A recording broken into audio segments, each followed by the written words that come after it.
Hello students, आज हम लोग इलेक्ट्रोकेमिस्ट्री जिसे हम वैद्युत रसायन कहते हैं, वैद्युत रसायन में इसे हम इलेक्ट्रोकेमिस्ट्री कहते हैं। इसका हम सेकेंड पार्ट बनाने जा रहे हैं, इलेक्ट्रोकेमिस्ट्री का पार्ट सेकेंड। तो बच्चों, पार्ट सेकेंड में आज हम लोग क्या पढ़ेंगे?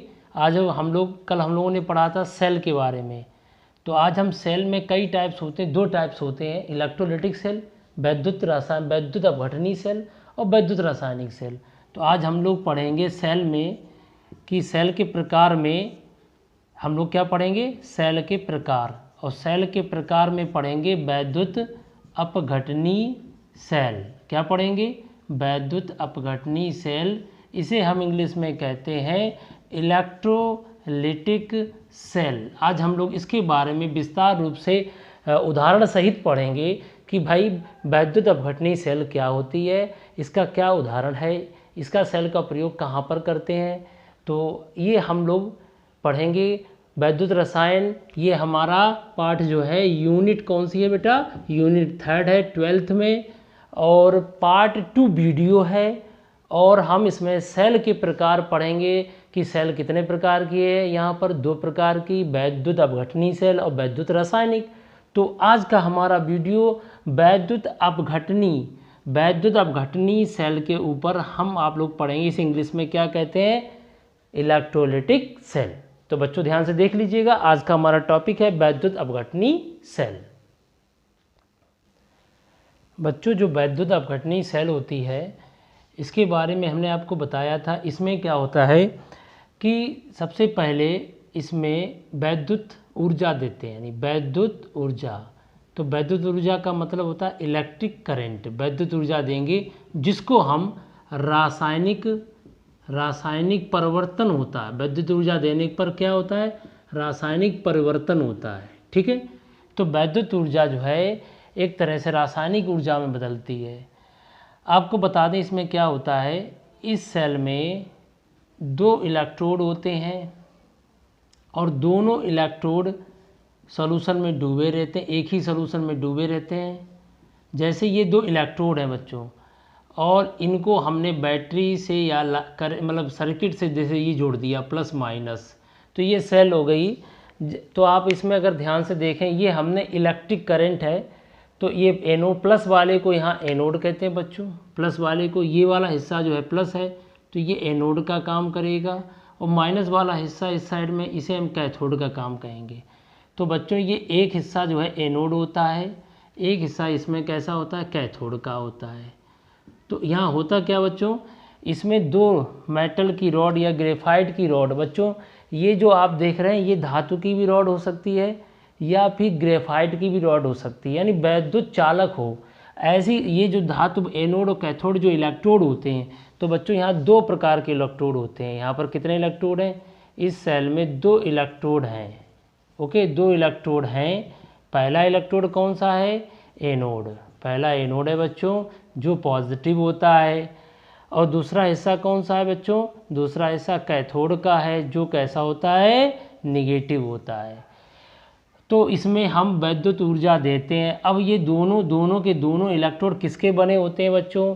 इलेक्ट्रोड बने होते हैं धातुओं के या ग्रेफाइट के बने होते हैं बच्चों। धातु वैद्युत का अच्छा चालक है, उसी प्रकार ग्रेफाइट भी वैद्युत का अच्छा चालक है।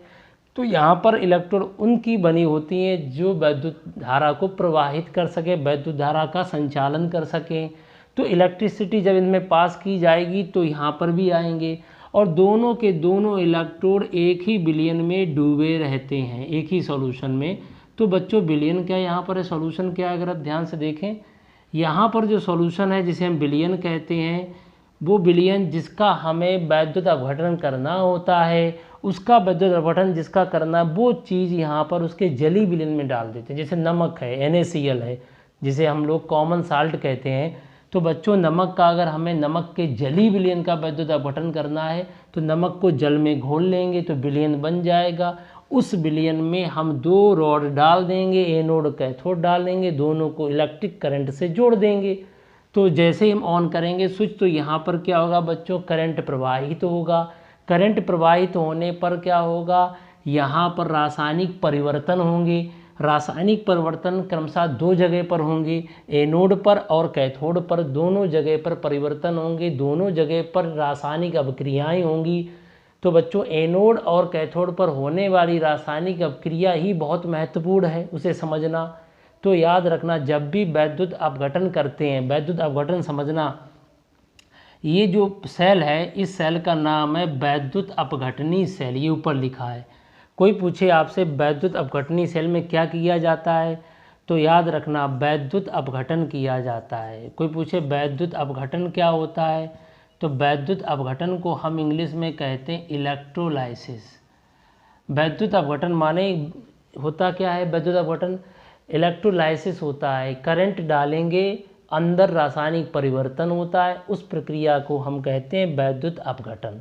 तो जब किसी वैद्युत अपघटनी सेल, कौन सी सेल, वैद्युत अपघटनी सेल में किसी धातु, किसी लवण के जलीय विलयन या कोई लवण का गलित विलयन में अगर हम विद्युत धारा प्रवाहित करते हैं इलेक्ट्रोड के द्वारा, तो एनोड और कैथोड पर रासायनिक पदार्थ प्राप्त होंगे, रासायनिक परिवर्तन होगा, अभिक्रिया होगी।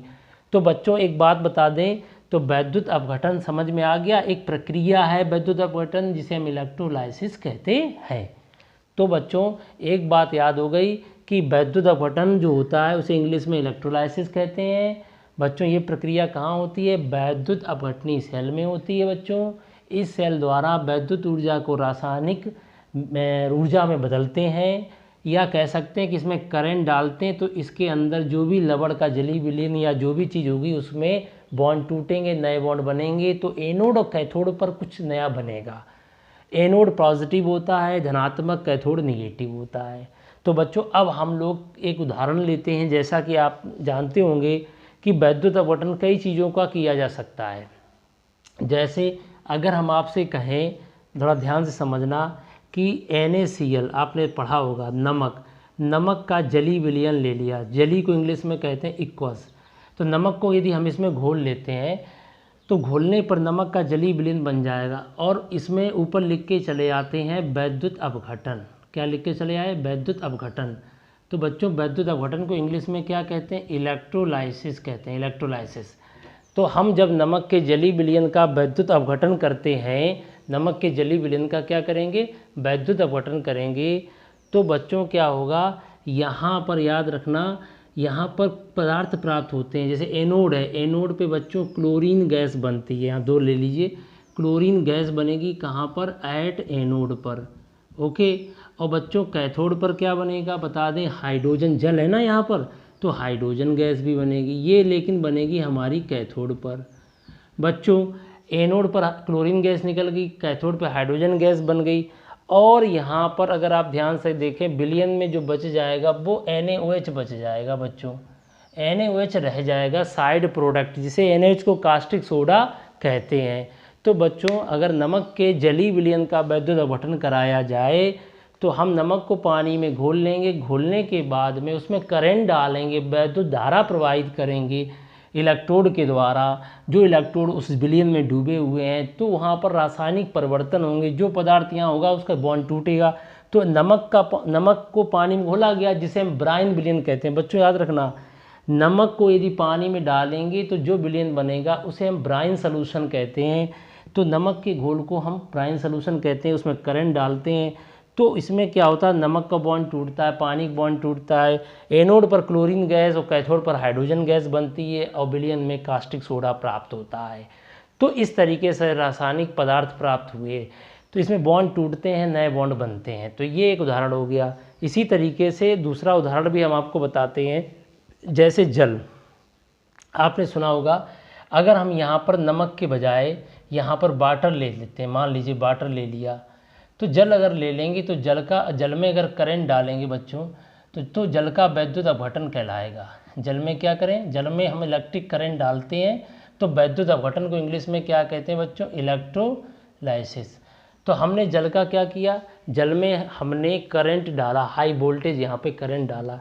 तो बच्चों जल का फार्मूला क्या होता है, H2O। बच्चों देखो ऑक्सीजन के पास कितने होते हैं आउटर सेल में, बाहरी कक्षा में 6, हाइड्रोजन पास 1, तो ये शेयरिंग कर लेता है।